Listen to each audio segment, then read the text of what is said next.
بسم اللہ الرحمن الرحیم۔ اگر فرض نماز کی پہلی رکعت میں یا دوسری رکعت میں سورہ فاتحہ کا پڑھنا یا سورہ فاتحہ تو پڑھ لی ہے مگر سورہ فاتحہ کے ساتھ کوئی اور سورت ملانا نمازی بھول جاتا ہے تو اب کیا حکم ہے؟ مسئلہ ذہن نشین کر لیجئے کہ فرض نمازوں کی تیسری اور چوتھی رکعت کے علاوہ تمام نمازوں کی تمام رکعات میں سورہ فاتحہ اور اس کے ساتھ کوئی اور سورت ملانا واجب ہے۔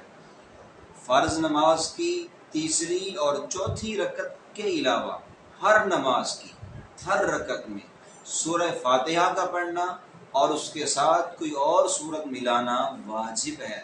تو اگر نمازی سے سورہ فاتحہ رہ جاتی ہے پہلی رکعت میں یا دوسری رکعت میں سورہ فاتحہ رہ جاتی ہے یا سورہ فاتحہ پڑھ کے ڈائریکٹ وہ رکوع میں چلا جاتا ہے، اگلی سورت نہیں پڑھتا، قرات آگے نہیں کرتا، تو اس کے لیے حکم یہ ہے کہ آخر میں سجدہ صاحب کرے گا۔